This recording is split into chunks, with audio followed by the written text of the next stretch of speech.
Hello student, welcome again. अच्छा बेटा, previous lecture में तव्हां फर्स्ट लॉ ऑफ थर्मोडायनेमिक पढ़ियो, हाणे पाण अचूं था सेकेंड लॉ ऑफ थर्मोडायनेमिक। ठीक आहे।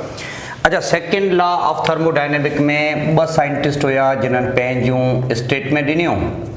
पहिरियों साइंटिस्ट हो केल्विन ऐं ॿियो साइंटिस्ट हो क्लासियस। अच्छा, केल्विन स्टेटमेंट कीअं आहे इनखे पाण थोरो डिस्कस करे वठूं। ॾिसो, मिसाल तौर हिकिड़ो हीट इंजन आहे, उन में पाण का हीट ॾियूं था, energy is supply to the system, heat energy ॾियूं था। हाणे ही आहे उहा बॉडी जितां पाण हीट एनर्जी ॾियूं था। पाण ख़बर छा पढ़ियो आहे त इहा एनर्जी प्रोसेस थी करे कुझु अमाउंट एनर्जी जो अहिड़ो हूंदो जेका वेंदो कोल्ड बॉडी ॾांहुं। मतिलबु ही उहा बॉडी आहे जंहिंखे पाण चऊं था गैस। रिमेनिंग जेको अमाउंट हूंदो that will be available in the form of mechanical work. इन जो मतिलबु इहो थियो त हॉट बॉडी मां जेका एनर्जी अचे थी, जंहिंखे पाण Q1 मिसाल तौरु चऊं, इहा कुझु अमाउंट अहिड़ो हूंदो जेका कोल्ड बॉडी न वेंदो, मतिलबु इंटरनल एनर्जी जी सूरत में कोल्ड बॉडी पाण वटि रखंदी। अच्छा, रिमेनिंग जेका एनर्जी हूंदी that would be available in the form of mechanical work. त some work is done by the system. हाणे केल्विन इन ॻाल्हि खे ईंदो चवे त इहो पॉसिबल ई कोन्हे त जेका बि सिस्टम खे पाण एनर्जी ॾियूं उहा 100% मैकेनिकल वर्क में मिले विदाउट हीट सिंक। मतिलबु U can not transfer mechanical energy from heat with 100% efficiency. ॿियनि लफ़्ज़नि में तव्हां ई चओ, ॿियनि लफ़्ज़नि में इनखे पाण इहा ॻाल्हि करे सघूं था त the heat supplied to system can not be converted entirely into work।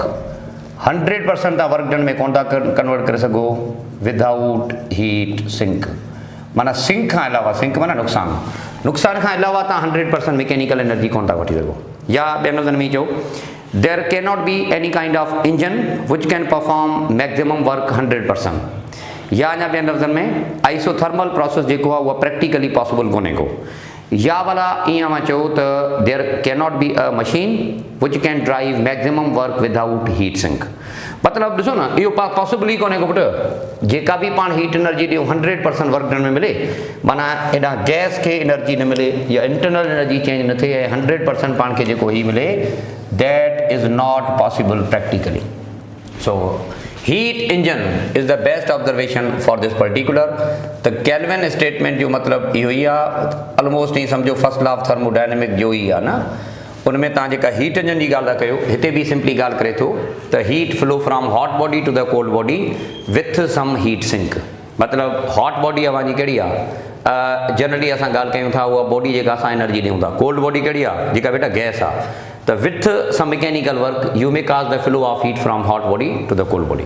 ॿियनि लफ़्ज़नि में इहे असांखे ट्रांसफर ऑफ एनर्जी चवे थो। ठीकु बेटा। अच्छा, हिकिड़ो ॿियो साइंटिस्ट हो, उन बि असांखे इन जे बारे में ॿुधायो, that was the kelvin. Kelvin statement वरी छा आहे, माना केल्विन जेका असांखे ॻाल्हि करे नी उहा वरी कीअं हुई। हाणे वरी थोरो पाण केल्विन जे बारे में बेटा ॻाल्हि करे वठूं। ॾिसो पुटु, केल्विन वरी इहा रेसिप्रोकल ॻाल्हि करे थो, उबती ॻाल्हि करे थो। छा मतिलबु उबती ॻाल्हि करे थो, इनखे पाण थोरो डिस्कस था कयूं। मिसाल तौरु असां हिकिड़ी जनरली ॻाल्हि था कयूं त हिकिड़ो असां वटि हॉट ऐं कोल्ड रिज़र्वायर आहे। ठीकु आहे। हाणे ॾिसो पुटु, ही आहे जंहिंखे पाण चऊं था कोल्ड बॉडी। ठीकु आहे। That is the what U से कि कोल्ड बॉडी आहे। ऐं ॿियो असांखे मिलियल आहे पर्टिकुलर हिकिड़ो हॉट बॉडी। अच्छा, आम तौर ते तव्हां छा पढ़ियो आहे त हीट जो जेको ट्रांसफर हूंदो आहे उहा hot body to the cold body हूंदो आहे, पाण बि पढ़ियो आहे।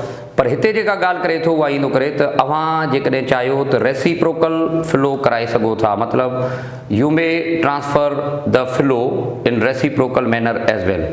अव्हां जेका ट्रांसफर आहे उहा रेसिप्रोकल में करे सघो था। रेसिप्रोकल जो मतिलबु इहो आहे from cold body to the hot body. अव्हां जेकॾहिं चाहियो त रेसिप्रोकल इहो फ्लो कराए सघो था। पर उन में कुझु शर्त आहिनि, उन में कुझु कंडीशन्स आहिनि। कहिड़ियूं कंडीशन्स, कहिड़ियूं शर्त, पाण इनखे ॾिसूं था। हाणे ॾिसो हिकिड़ो मिनट, कोल्ड बॉडी आहे न, इन मां हीट वञे पई ऐं इहा पाण जनरली ॻाल्हि कयूं था that is to the hot body.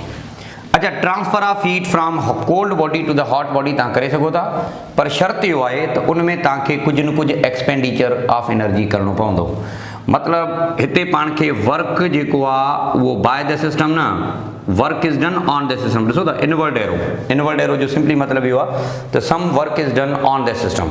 जेकॾहिं तव्हां कुझु work done on the system कयो त पोइ इहो तव्हां ट्रांसफर करे सघो था, अदरवाइज़ बिल्कुलु पॉसिबल कोन्हे को। त सिंपल आहे पुट, हिन में पाण हिकिड़ी सिंपल ॻाल्हि था कयूं त एनर्जी जो ट्रांसफर तव्हां हिन तरीक़े सां करे सघो था बशर्ते के तव्हां एक्सपेंडिचर ऑफ एनर्जी जेकॾहिं कयो त हिते वरी असांखे पाण एक्सपेंडिचर करणो पवंदो, ठीकु आहे न। हाणे ॿियनि लफ़्ज़नि में हिनखे पाण ईअं बि चई सघूं था, हिनखे पाण स्टेटमेंट जे हिसाब सां इहा पुट ॻाल्हि करे सघूं था त इट मे काज़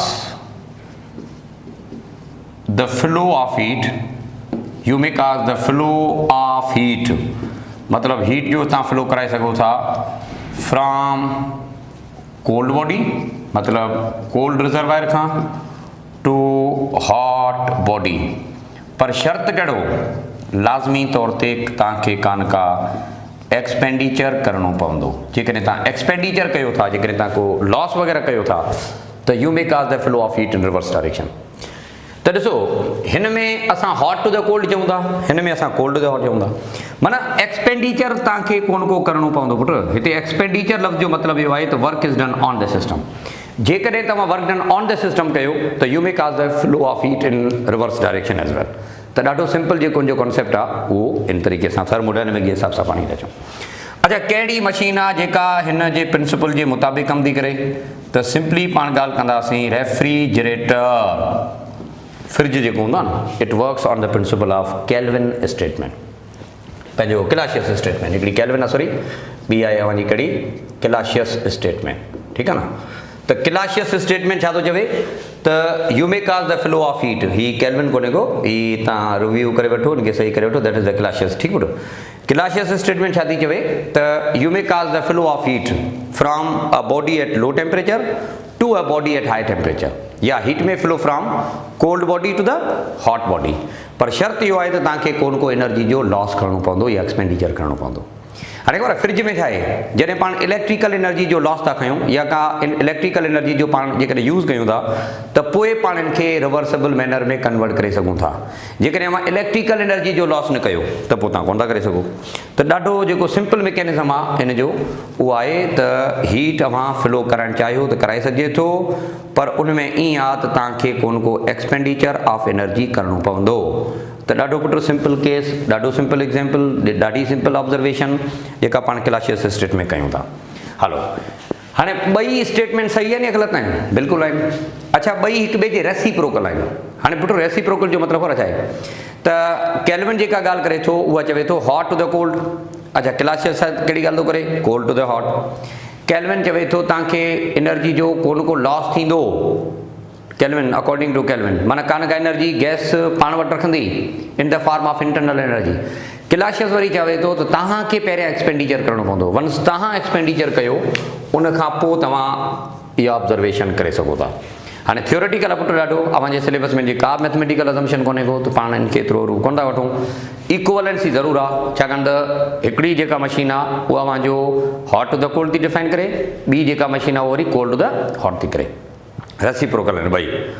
अच्छा, ॿिन्ही में लॉसिस आहिनि, हिकिड़े में तव्हांखे लॉस करणो पवे थो त ॿिए में लॉस डेफिनेटली थिए थो। त ॾाढो जेको सिंपल कॉन्सेप्ट आहे हिन जो इन तरीक़े सां, ठीकु बेटा। ओके, त हाणे इन में का मैथमेटिकल ऑब्जर्वेशन कोन्हे को, वधि में वधि स्टेटमेंट ॻाल्हि करे सघे थो, सो तव्हां इन तरीक़े सां डिफाइन करे सघो था, ठीकु बेटा। अच्छा, हाणे पाण हलूं था इन में नेक्स्ट जेको तव्हांजो important part, that is Carnot heat engine. Carnot heat engine, ठीकु आहे। अच्छा, कार्नोट हीट इंजन असांखे सेडी कार्नोट नाले साइंटिस्ट ॿुधायो, सेडी कार्नोट नाले साइंटिस्ट असांखे ॿुधायो।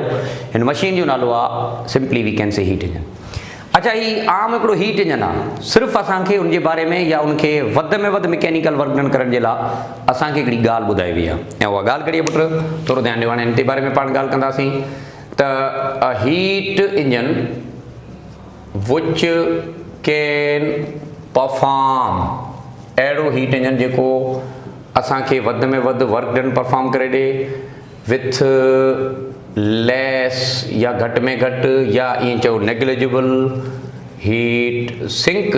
इन मशीन जो नालो असां कार्नोट हीट इंजन था चऊं। अच्छा ॿिए नज़र में ई खणी चई सघिजे थो इट वर्क्स आइसोथर्मली ऑलमोस्ट, या ईअं सम्झो त तव्हांखे जेकॾहिं वधि में वधि वर्क डन खपे त पोइ तव्हां कहिड़ो प्रोसेस फॉलो करे सघो था, या थर्मोडायनेमिक जो पुटो कहिड़ो प्रोसेस आहे जंहिंमें पाण खे वधि में वधि मैकेनिकल वर्क डन मिले थो, आइसोथर्मल आहे न, त हिते असां सिंपली आइसोथर्मली ही ॻाल्हि था कयूं।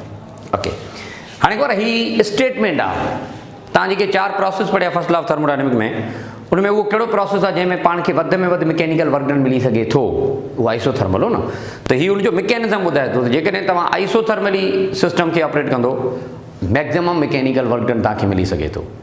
कंडीशन आहे, या ॿिए नज़र में चओ त न साइंटिस्ट असांखे हिकिड़ी हाइपोथेसिस ॾिनी या हिकिड़ी स्टेटमेंट ॾिनी, ठीकु बेटा। अच्छा हाणे वर्किंग ॾाढी सादी सिंपल, कीअं पुटु, साॻियो हीट इंजन आहे, मिसाल तौर ते हाणे इहो साॻियो container cylinder piston system 100% same आहे। अच्छा जंहिंमें असां एनर्जी ॾियूं था, हिन खां पहिरियां पाण एनर्जी खे शो कंदा आहियूं हीट डेल्टा क्यू सां न, पर हिन लेक्चर में हाणे खां पोइ हिनखे पाण शो कंदासीं Q1 सां। डू रिमेंबर हीउ जेको Q1 वग़ैरह जेको बि कुझु आहे इहो तव्हांजे लाइ एज़ अ हॉट बॉडी आहे। अवांजी ॾिनल एनर्जी सभ खां पहिरियां गैस खे मिले थी, त गैस पाण वटि एनर्जी रखे थी, त सिंपली पाण ॻाल्हि था कयूं जेका एनर्जी गैस वटि रखे थी उनखे पाण चवंदा Q2। ऐं हिते हिन टॉपिक में इन जो नालो पाण रखंदासीं कोल्ड बॉडी, या इन जो पाण पुटु नालो रखंदासीं Q2। रिमेनिंग जेका एनर्जी हूंदी आहे न उहा तव्हांखे मैकेनिकल वर्क डन जी सूरत में हूंदी, त ॿिए नज़र में पाण इहा ॻाल्हि करे सघूं था त हिन प्रोसेस में असांखे तमामु घणो वर्क डन मिले थो, तंहिंजे करे पाण चऊं था हीउ प्रोसेस तव्हांजो आइसोथर्मल आहे तक़रीबन। प्रैक्टिकली ही प्रोसेस पॉसिबल कोन्हे को, उहा बि ॻाल्हि आहे, पर जीअं त we can obtain maximum work, त पोइ हिन प्रोसेस खे असां आइसोथर्मली डील कयूं था। ओके बेटा, हाणे हिन में कुझु नयूं ॻाल्हियूं आहिनि, कम जो आहिनि, थोरो पहिरियां उन ते पाण सम्झूं। हिन जो जेकॾहिं तव्हां वर्किंग डायग्राम ठाहींदो न, त पुटु वर्किंग डायग्राम कीअं ठहंदो, थोरो हाणे वरी इन ॻाल्हि खे पाण सम्झी वठूं, थोरो ध्यानु ॾियो। हाणे ही ईअं सम्झो त हॉट बॉडी आहे, जितां पाण एनर्जी ॾियूं था, इहा एनर्जी पाण हींअर अञा ॻाल्हि कई सभ खां पहिरियां गैस खे मिले थी, गैस जो मतिलबु आहे कोल्ड बॉडी, ईअं न। हाणे जेका फ्लो थियो आहे, जेका ट्रांसफर थियो आहे, उहा आहे ईअं सम्झो Q1। उन Q1 सप्लाइड मां Q2 एनर्जी उहा हूंदी जेका गैस वटि वेंदी, रिमेनिंग जेका एनर्जी हूंदी उहा पाण खे वर्क डन जी सूरत में अवेलेबल हूंदी। त हिते पाण पुटु इहो ॻाल्हि करे सघूं था, Q1 आहे जंहिंजो temperature T1, Q2 cold body आहे जंहिंजो टेम्परेचर T2, रिमेनिंग जेका अव्हांखे एनर्जी मिले थी उनखे पाण चऊं था एज़ अ मैकेनिकल वर्क। त पोइ असां हिनखे कुझु इन तरीक़े सां ॻाल्हि करे सघूं था पुटु, त हितां अव्हां ॾियो था इनपुट, हीउ तव्हांजो छा आहे इनपुट आहे। अच्छा हीउ उहा आहे जेका तव्हांखे मिली कोन, गैस पाण वटि रखी जो मतिलबु इहो आहे त पाण खे इहा हीट नसीब कोन थी, ईअं न, त पोइ हिनखे पाण चऊं था त हीउ आहे सिंक, सिंक माना लॉस, रिमेनिंग जेका एनर्जी आहे उहा तव्हांखे वर्क डन जी सूरत में मिले थी, जंहिंजो नालो पाण चऊं था सिंपली आउटपुट जी सूरत में मिले थी, ठीकु आहे। हाणे हिन में कुझु तव्हांखे शयूं ॾिसणियूं पवंदियूं पुटु। नंबर 1, हिते पंहिंजो जेको इनपुट आहे उहो हॉट बॉडी जो टेम्परेचर आहे माना Q1, हिते जेका तव्हांजो हीट सिंक आहे उहो पंहिंजो Q2 आहे। हिन प्रोसेस में जेको तव्हांखे आउटपुट मिले थो न उनजे लाइ ॻाल्हि कबी Q1 माइनस Q2। Q1 उहा एनर्जी जेका पाण ॾियूं था, Q2 उहा एनर्जी जेका सिंक मिली माना तव्हांखे न मिली, हीउ वर्क डन आहे। अच्छा ॾिसो परफॉर्मेंस पाण चेक था करणु चाहियूं, जॾहिं बि लफ़्ज़ परफॉर्मेंस जी ॻाल्हि थींदी आहे त पोइ लफ़्ज़ पाण इस्तेमालु कयूं था एफिशिएंसी, असां ॻाल्हि कंदा आहियूं एफिशिएंसी, ठीकु आहे। अच्छा efficiency is the ratio of output upon input. हाणे आउटपुट जो मतिलबु आहे वर्क, इनपुट जो मतिलबु आहे Q1, ईअं ॻाल्हि बि करे सघे थी, या भला वर्क माना Q1 माइनस Q2 ऐं हे अवांजो साॻियो Q1 थियो, ठीकु पुटु। अच्छा हाणे हितां जेकॾहिं इनखे तव्हां सिंप्लीफाई करे लिखो पुटु, थोरो ॾिसिजो, Q1 सां डिवाइड थियो त बचियो बाक़ी 1, बाक़ी हे जेको ॿियो वारो Q2 आहे उन सां डिवाइड थियो त इहो साॻियो बचियो, मल्टीप्लाई बाय 100 करे तव्हां हिनखे एफिशिएंसी जी सूरत में या इनखे तव्हां परसेंटेज जी सूरत में लिखणु चाहियो त लिखी सघो था। त ॾिसो जेका एफिशिएंसी हूंदी आहे उनखे मैथमेटिकली पाण ई था लिखो, 1 माइनस Q2 अपॉन Q1 या 1 माइनस T2 अपॉन T1। हिन एक्सप्रेशन के पाण चऊं था दैट इज द एफिशिएंसी। ठीक है ना। अच्छा नंबर बी गाल तो जेकॾहिं तव्हां इन टर्म्स ऑफ टेम्परेचर लिखण चाहियो ना तो efficiency in terms of temperature लिखी सको था किएं ये जो Q1 माइनस Q2 है ना इतने लिखो तव्हां T1 minus T2 upon T1 या इनके लिखी सके तो T1 माइनस T2 माना डेल्टा T ऐं हेठि वांजो T1 इहो साॻियो। हाँ हिन मां पाण खे हिकिड़ी कम जी रिलेशन मिले थी उन कम जी रिलेशन ते पहिरियां मां ॻाल्हायां पोइ वरी पाण अॻिते कुझु MCQs बि कयूं था पुटु। त जेकॾहिं डेल्टा T सेम हूंदो जेकॾहिं चेंज इन टेम्परेचर ॿिनि बॉडीज़ जे विच में सेम आहे त पोइ efficiency is inversely proportional to T1 त पोइ जेका एफिशिएंसी हूंदी आहे उहा T1 सां इनवर्स आहे। अच्छा T1 सां इनवर्स जो मतिलबु छा आहे त जंहिं बॉडी जो टेम्परेचर वधीक हूंदो उन जी एफिशिएंसी ॿियनि लफ़्ज़नि में ईअं चयो त घटि हूंदी माना रिलेटिवली एफिशिएंसी अवां चई सघो था त रिलेटिवली घटि हूंदी छो छाकाणि त टेम्परेचर जेका आहे उहा उन बॉडी जो घटि आहे ईअं न पंहिंजो वधीक आहे सॉरी टेम्परेचर वधीक आहे त एफिशिएंसी वरी तव्हांखे उनजे मुताबिक़ घटि मिलंदी सिंपली। त जेको कॉन्सेप्ट आहे उहा पाण इन तरीक़े सां डील करे सघूं था। हाणे ही जेके एफिशिएंसी जूं एक्सप्रेशन्स आहिनि इहे ॾाढियूं कम जूं आहिनि पुट इन जा पाण हिकिड़ो MCQs बि कंदासीं पर अञा हिकिड़ी ॿी रिलेशन हितां ठही सघे थी हीअ जेको न वारो हितां मां हिकिड़ी ॿी पॉसिबिलिटी ठाहे सघो था। पहिरियां पाण उन पॉसिबिलिटी ते ॻाल्हायूं पोइ वरी कुझु MCQs पाण कयूं था। हलो अच्छा पुट ॻाल्हि ॿुधो एफिशिएंसी में इन टर्म्स ऑफ हीट जेकॾहिं लिखो था तो 1 माइनस Q2 अपॉन Q1 लिखो ये ना। इन टर्म्स ऑफ टेम्परेचर लिखो था तो 1 माइनस T2 अपॉन T1 लिखो। हाँ 1 तो वे कटजी तो माइनस भी कटजी हो बराबर माइनस भी वे मोकलाए बाकी हिते जेका शय बची आहे उहा लिखो Q2 अपॉन Q1 जेका शय हिते बची आहे उहा बि लिखो T2 upon T1। Ratio of two heat is equal to ratio of two temperature ठीक है ना। तो ही ॾाढो हिकिड़ो सिंपल केस आहे एफिशिएंसी जो। हाँ हिन में तव्हांखे कुझु पॉसिबिलिटीज़ मां ॿियूं ॿुधायां। Number 1 if T1 is equal to T2 T1 माना छा उहा बॉडी जंहिंजो टेम्परेचर हॉट हुजे या जंहिं ॿियनि लफ़्ज़नि में पाण चवंदा हॉट बॉडी आहे। अच्छा T2 वरी उहा बॉडी आहे जंहिंजो टेम्परेचर घटि आहे माना कोल्ड बॉडी। जॾहिं T1 ऐं T2 पाण में इक्वल हूंदा त इहा ॻाल्हि ध्यान में रखो जेतिरो इनपुट आहे जेतिरो अवांजो इनपुट आहे ओतिरो तव्हांजो छा आहे सिंपली पाण ॻाल्हि कयूं था लॉस आहे त efficiency would be equal to 0 efficiency हूंदी कोन ज़ाहिर आहे जेतिरो तव्हां ॾियो था जेतिरी तव्हां एनर्जी ॾियो था उहा 100% तव्हांजी सिंक थी वई न। जेकॾहिं 100% पुट तव्हांजी सिंक थी वई त पोइ का मैकेनिकल वर्क डन थियो ई कोन। सो असां इहा ॻाल्हि करे सघूं था त एफिशिएंसी इज से टू बी 0 हिन केस में। पर वरी जेकॾहिं इहा पाण ॻाल्हि कयूं त if T2 is equal to 0 पर 0 केल्विन आहे बराबरि टेम्परेचर जो यूनिट कहिड़ो 0 जेकॾहिं T2 0 केल्विन आहे इन जो मतिलबु इहो थियो त लॉस आहे ई कोन सिंक थियो ई कोन कुझु त पोइ पाण ॻाल्हि करे सघूं था एफिशिएंसी वुड बी 100%। एफिशिएंसी घणी थींदी पुट 100 थींदी। अच्छा साॻी तरीक़े सां इफ T2 डिक्रीज़िस माना जेकॾहिं लॉस घटाईंदो त पोइ ॾाढी सादी ॻाल्हि आहे एफिशिएंसी इंक्रीज़ थींदी। हाणे इहा ॻाल्हि वरी ॿुधी जेकॾहिं T2 इंक्रीज़ कंदो त पोइ एफिशिएंसी छा थींदी लॉस वधाईंदो त एफिशिएंसी डिक्रीज़ थींदी। त जेको सिंपल कॉन्सेप्ट आहे इन जो वरी इन तरीक़े सां पाण वठंदा ठीकु पुटु। अच्छा हाणे उहा कहिड़ी कंडीशन आहे जंहिं ते 100% एफिशिएंसी थिए थी जॾहिं सिंक न हुजे उहा कहिड़ी कंडीशन आहे जंहिं ते एफिशिएंसी थींदी ई न आहे त T1 is equal to T2। हिन प्रोसेस खे पाण पढ़ियो आइसोकोरिक ऐं हिन प्रोसेस खे पाण पढ़ियो आइसोथर्मल। आइसोथर्मल में 100% एफिशिएंसी या मैक्सिमम एफिशिएंसी आइसोकोरिक प्रोसेस में एफिशिएंसी 0 छाकाणि त जेका बि एनर्जी ॾियो था उहा 100% या 100% अवां इहा ॻाल्हि कंदो लॉस थी थिए ठीकु आहे न। अच्छा नंबर ॿी ॻाल्हि इफ T2 अपॉन T1 ही जेको रेशियो आहे ही रेशियो जेकॾहिं डिक्रीज़ थींदो त पोइ इहा ॻाल्हि ध्यान में रखो त एफिशिएंसी इंक्रीज़ थींदी। ज़ाहिर आहे ॻाल्हि ॿुधो न बाबा जेकॾहिं ही रेशियो अवां इंक्रीज़ कंदो पंहिंजो डिक्रीज़ कंदो त 1 माइनस नंढो आंसर त ओवरऑल आंसर वॾो आयो मल्टीप्लाई 100 एफिशिएंसी लार्जर थी। या T2 अपॉन T1 डिक्रीज़ थियो जो मतिलबु आहे लॉस डिक्रीज़ आहे न जॾहिं लॉस डिक्रीज़ थिया त एफिशिएंसी इंक्रीज़ थींदी नंबर 1। नंबर ॿी ॻाल्हि इफ T2 अपॉन T1 इंक्रीज़िस जेकॾहिं ही इंक्रीज़ थींदो त पोइ लॉस वधियो त एफिशिएंसी उन सां छा थींदी डिक्रीज़ थींदी ठीकु आहे न। त एफिशिएंसी जो सिंपल केस इहो ई आहे। कहिड़ो प्रोसेस आहे जंहिंमें वधि में वधि पाण खे एफिशिएंसी मिले थी, आइसोथर्मल। कहिड़ो प्रोसेस आहे जंहिंमें तव्हांखे एफिशिएंसी मिनिमम मिले थी, त पाण सिंपली ॻाल्हि कंदासीं आइसोकोरिक। सो पुट हाणे हिनखे तव्हां नोट कयो, त पाण इन एफिशिएंसी जा हिकिड़ो ॿ MCQs बि करे वठो। शाबाश, हिनखे तव्हां नोट करे वठो।